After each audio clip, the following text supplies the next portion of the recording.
Vazhdojnë të jeni me Pasditë në Tribunë. Është koha për bisedën e parë. Ju paralajmërova do flasim një temë shumë aktuale, rëndësishme, gjithsesi, por edhe ndjeshme. Ka të bëjë me shtesat e fëmijëve në Kosovë. Është një amandament në fakt që ka kaluar në Kuvendin e Kosovës, ku është përcaktuar shuma prej 10 eurosh. Por nuk e dim më shumë informacione në lidhje me këto shtesa, kush do të përfitoj, sa familje do të përfitojnë, a do të kemi kategorizim dhe të tjera, e këtë temë do të diskutojmë me zotëri Vebi Mujku, Njohës i cështjeve sociale. Përshëndetje, mirë se ardhët. Mirë për shtesën, mirë së gjitha. I mirë se ardhur si çdo tjetër, zoti Mujku. Besoj që edhe juve ju ka ngritur kurrishtjen ky projekt ligj, nëse mund të themi, apo amandament në Kuvendin e Kosovës dhe çmimi apo shuma që është përcaktuar. Por para se të nisja me këtë pyetje, do doja që na bëjë një kronologji se si ka qenë rregulluar çështja sociale për fëmijët. Po, fillimisht mund të themi që kjo nuk është ende një projekt ligj apo është vetëm një propozim i një deputetit në Parlamentin e Kosovës, i cili propozim tash varet se çka do të bëhet tutje.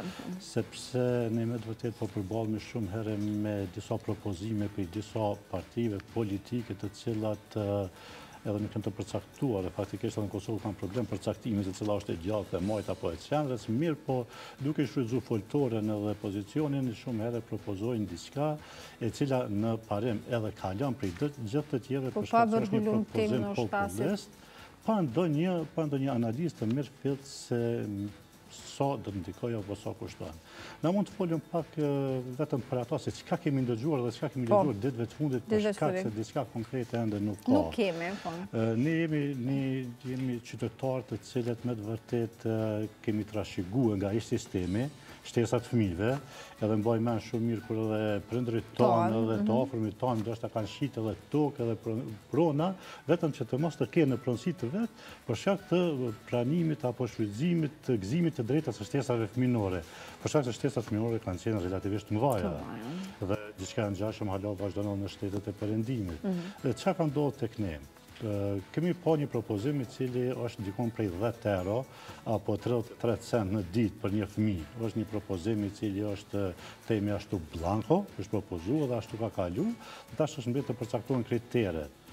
Mirë po, gjendja e fëmijëve varet prej përmirësimit të gjendjes zhvillimit ekonomik edhe këtu.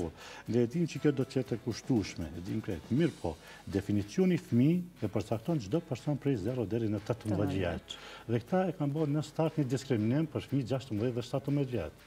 Do thotë deri në 16 vjeç. Vetëm deri në 16 vjeç është duke përmend, për dallim prej gjitha vendeve ku ka shtesat fëmijëve dhe gjitha vendet kanë shtesat fëmijëve dhe në rajon edhe në Evropë, e kanë deri në moshën 18 vjeçare, por shumica e vendeve kanë edhe deri në 21 vjet për fëmijët të cilët janë në studime apo deri në 24. E 5 vjet Zvicra, nëse nuk e ka bëjë kohë. Po, ashtu diçka, edhe Danimarka deri në 24, e posa që rënë se kanë fëmijë me aftësi të kufizuar, atëherë ajo shtyhet edhe në moshën 26 vjeçare. Dhe sipas çka mendon qëllimi i kësaj shume, i cili ka qenë? A mendon që i përmbush nevojat e fëmijëve? Jo, absolutisht. Kjo është më shumë një propozim populist, kisha më quajtur ashtu, për shkak se nëse bazohemi në dhënat, sepse ne në Kosovë kemi edhe mangësi shumë të dhënave, mirë po bazohemi në dhënat e Agjencionit Statistikave të Kosovës, janë dikon rreth 400.000 fëmijë në nivel vendit, po quajmë ashtu 0 deri 18 vjet, apo 0-16 vjet, sepse e kemi nxjerrë disa dhëna deri në moshën 16 vjeçare. Edhe nëse paguhet vetëm 10 euro, që fillon pagesa, atër është 4 milion mujtë dhe 28 milion është mrena një vitit. Mjetët të cilat asë nuk jemë planifikuar. A janë planifikuar me buxhetin? Kjo është tonë që do të ndodhë gjatë vitit 2019. 2019 fillon janar dhe zotë deri në dhjetor, pra kemi 12 mujtë në dispozicion që ne me ndëgju këse, mos të qujmë dashta një fjallë të ranë pralla, mirë po ndëgjojmë premtime të ngjashme me ato të liberalizimit vizave, me ato të sigurimeve shëndetësore, cilat me vite jemi duke përjetu si popull. Atëherë, cila është e mira e kësaj në fakt, por ju e thatë që nuk kemi konkretizim kush do t'jenë përfituesit, nëse prindërit i punojnë në sektorin privat, shtetënor, apo edhe nuk punojnë fare, janë raste sociale, dhe të tjera ne nuk kemi ndonjë shtjellim tjetër të këtyre informacioneve.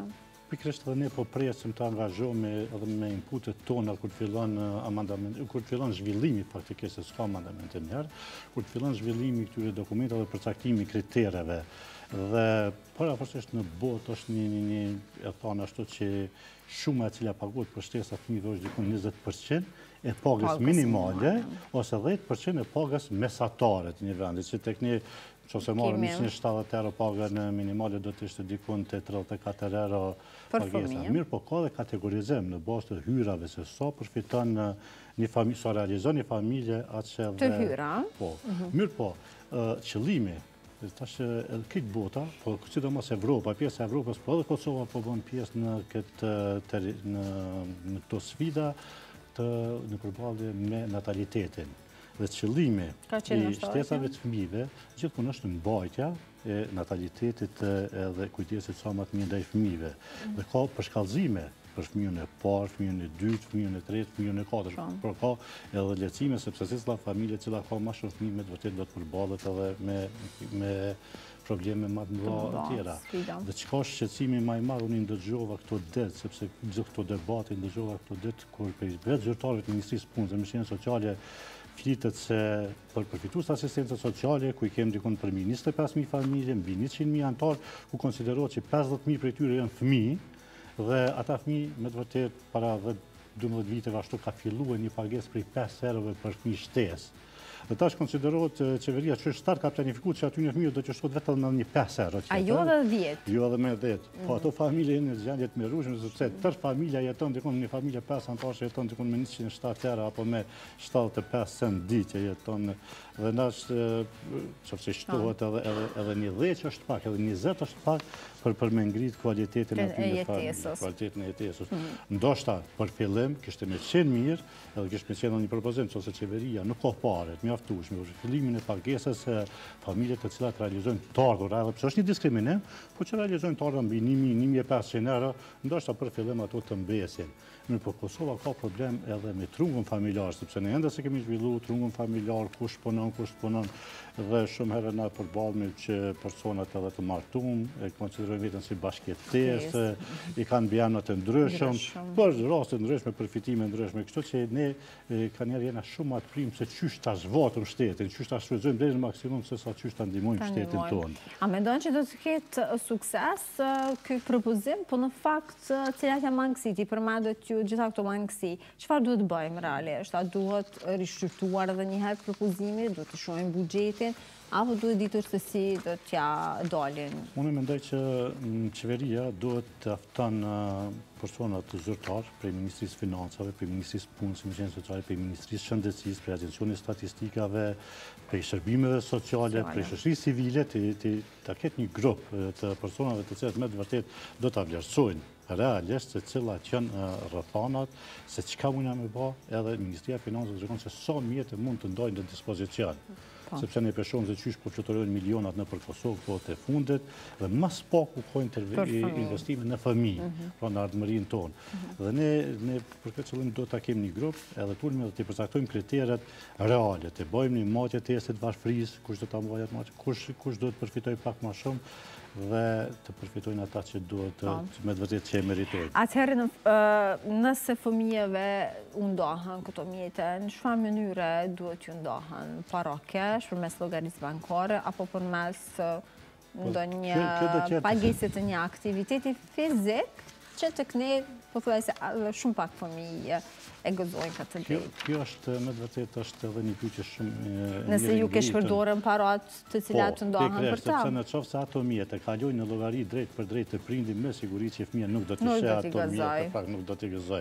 Nëse ato mjete kalojnë nëpër transfere bankare apo nëpër posta, e llogarisëm që nëse 3-400 fëmijë kanë përfituar dhe veç kosto, shpenzimet e postës do të jenë edhe ato një kosto shtesë. Mirpo ka edhe metoda tjera, ndoshta jo vetëm me slaj, ka metoda që ndoshta fëmijët të cilët shkojnë të jetohet përmes një mujore, që paguhet kompenzim mujor, transporti publik falas, apo një aktivitet, dikon një ngjashëm, apo një kurs, diçka. Pra, të shfrytëzojmë në një prej mundësive ku fëmijët do t'i gëzojnë, ndoshta edhe më shumë se 10 euro në kundërvlerë ato mjete, në qofë se mbetet kjo dhëtere, sepse njëm kategorik kundër kësaj dhëtere, është një shumë. Është shumë e vogël. Zakonisht e vogël, mirë po me siguri që këta fëmijë ende nuk janë të organizuar me dalë greva dhe në protesta, me që ka po përballë. Neve si familje nuk na përmbushin, do thotë të gjitha ato shpenzime që i kemi. Flas për veten me 2 fëmijët që i kam. Absolut, askujt nuk do t'ja përmbush, to prandaj edhe tash kanë fillu shumë humore, satira, sepse me vërtet po konsiderohet një shumë qeshorë. Mirë, po si do që tjetë, unë jam në pare për fillimin. Po dhe me 5 euro, dhe me 10 euro, dhe me sota, letë filluim, edhe pastaj e kina shumë ma letë në tarmën që... Po vitet e cilat nuk, më falë që të ndërpriva, vitet që nuk janë paguar këto shtesa, çfarë do të ndodhë? Jo, në një retroaktive me siguri se nuk do të paguon shtetet, sepse mund me qenë vesh një premtim elektorali dikuj, po jo, premtime edhe të bëmi shumë real, sepse Kosova nuk ka ekonomi as zhvillume që të mund të imbuloj këto. Në Kosovë shumë vendet për rap, që se bëjmë vesh një krahasim vogël, me vendet të cilat që sa paguajnë. Në rajon, si është regulluar? Në rajon edhe në Evropë, sepse gjithë Evropa po përballet të probleme. Po që se shohëm në rajon, e shohëm për shembull Serbia kohët e fundit, sa i ka shtu shtesat e fëmijëve, për shkak të mortalitetit, ka nevojë për natalitet. Dikun atje 24 muajt e parë për fëmijën e parë paguhet 84 euro, për fëmijën e dytë 101, për fëmijën e tretë 152 euro. Plus në start, veç për lindje, familja e merr dikun rreth 844 euro. Tek ne është premtuar 300 euro të marrë. Është premtuar një 100 një herë, të një 300. Molizi po ashtu, ka këtu shumat ndoje se sa ne që po premtojmë Shqipëria, kohët e fundit ka bërë një progres shumë të madh në rritjen e këtyre shumave. Mos folim tash edhe për Gjermaninë, për shembull, Gjermania që është një vend që paguon dikun 194 euro është për fëmijën e parë, dhe dytë, për tretin veç 200, për të katërt në tutje 225 euro. Pra është një shumë që është me të vërtet i ofron një jetë dinjiteshme, i ofron aty në fëmijëve. Edhe kohët e fundit ne pishohem edhe disa slogane. Shumë interesant, kemi pa disa slogane edhe në për Evropë, edhe një debat që ka qenë viteve të fundit që kemi përcjell, ne ka qenë slogani në Poloni, i cili thotë, po i lexoj, dëshironi të bëheni prindër, bëni fëmijë si lepoj. Që kanë gjithë një debat shumë, ka një fushat 60 milion euro, këtu, mirë po fund e kanë pa që ka rezultu diçka ashtu, ose Macedonia thotë, lindni sa më shumë fëmijë, pagun qeveria. Ose Danimarka thotë, nëse nuk do të kesh fëmijë për familjen tënde, bëje për Danimarkën. Ose Italia thotë, bëhe energjik, mos prisni për lejlekon. Pra janë disa slogane, kurse ne, asë një veprim nuk jenë të ndërmarë për zhvillimin e natalitetit. Po në qofë se bëjmë edhe një analizë pak ma të thotë, edhe për shumë se qka po ndodhë me rinin tonë, edhe vim në pikpytje. Të gjithë dëshirojnë të dalin jashtë po, a do të arrisëm natalitetin ne, dhe të rrisim fëmijët tonë, që fëmijët tonë të shkojnë edhe të shërbejnë në vendet tjera dhe mos të zhvillojnë këtë Kosovë cila ka nevojë jashtëzakonisht shumë. Andaj do të krijuar kushte. Po, do të punojnë që krijojmë kushte këtyre fëmijëve në mënyrë që këta fëmijë të rriten, të edukohen edhe të punojnë këtu ku e kanë vendin, sepse me vërtet Kosova ka nevojë për ta. Edhe për zhvillim ekonomik ka nevojë edhe gjenerata të reja, pensionerët të cilët dikush do të punojnë këto dhe të realizojnë, sepse me siguri nuk do të jetojnë tonë jetën për remitenca dhe pejtorave të cilat do të sillen e të cilat janë në rëmje në shoket. Edhe Evropa ka disa kriza të veta të cilat me të vërtet nuk paguën ndonjë para as madhe sa është interesu me rinia kosovare sa pret me pa dorim këtë liberalizim vizave që të kaloj. Nuk është vetëm janë këto tema, kjo është tema kryesore të shtesat e fëmijëve, por abuzimi me fëmijët tonë vazhdon me punë të rënda, mos shkollimi dhe të tjera. Cili është mendimi juaj për këtë? Sa kemi bërë në këtë drejtim? Sa ka progres në mirëqenien e fëmijëve? Po, këtë këtu po reflektohen edhe me shtesat e fëmijëve tash po e lidhem, sepse kjo është një temë pak më e freskët të cilën po bisedojmë. Mirë po, sikur ne, si shtet, kishim me nda shtesat fëmijëve, për fëmijët të cilët i kemi në situatë rrugë, për fëmijët e familjeve të varfra, edhe ata të cilët çdo herë intervistohen nga shërbimet sociale dhe nga policia, të gjithë të përmendin si kriterin e parë kriterin ekonomik, sepse ne nuk po kemi kushte të mbijetojmë, kemi dalë këtu për një kafshat bukë. Kështu që kjo kishme qenë ndoshta edhe hapi i parë që kishme kontribue në këtë drejtim, sepse me të vërtetë Kosova është të përballë me një abuzim jashtëzakonisht madh të fëmijëve në shumë aspekte, edhe mas paku ka investime në fëmijë. Edhe pse shpenzuesi më i madh është Ministria e Punës dhe Mirëqenies Sociale, mirë po investimet të drejtë për drejta në mirëqenien e fëmijëve ka shumë pak. Tash kohët e fundit fatkeqësisht po përballemi edhe me disa kisha me qujtë në ashtu edhe abuzime, sepse edhe mësimdhënësit, ndoshta jo duke abuzu me fëmijët tonë, duke mos mbajt mësimin. Unë jam plotësisht dakord me grevat të cilat po mbohen, mirë po jo të luhet me fëmijët tonë, jo të abuzohet me fëmijët tonë, sepse fëmijët kanë nevojë të shkojnë në shkollë.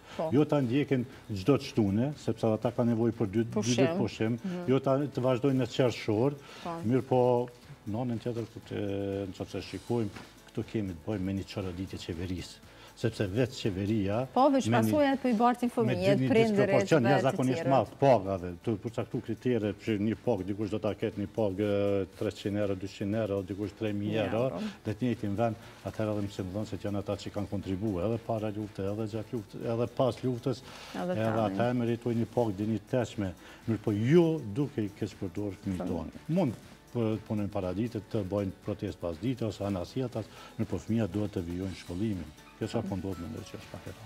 Jemi krejt në fund të bisedes, nëse kemi arritur të diskutojmë dhe gjitha pikat Vebi, mund të vazhdosh edhe nëse ju kemi bërë që diçka shikuesve, por në fakt si e shihni si zgjidhje të problemit apo të dalje të kësaj situatet të temës që diskutuam për shtesat e fëmijëve. Unë mendoj që se temat sociale janë të pafundme. Po, do t'i diskutojmë një nga një ndonjëherë tjetër. Me siguri, mirë po mendoj që qeveria, respektivisht Ministria Përkaqësit, do të sa më shpejt të formoj grupin punus, të filloj të zhvilloj dokumentin për shtesat e fëmijëve, ligjin për shtesat, të përcaktoj kriteret, sepse është një procedurë legislative, leximi i parë, leximi i dytë, diskutimi publik, edhe nëse këtë procedurat shkojnë sipas rregullit, deri në fund vitit nuk do të kalon edhe ky ligj, edhe unë jam shumë pesimist që do të fillon në vitin 2019 pagesa shtesave të fëmijëve.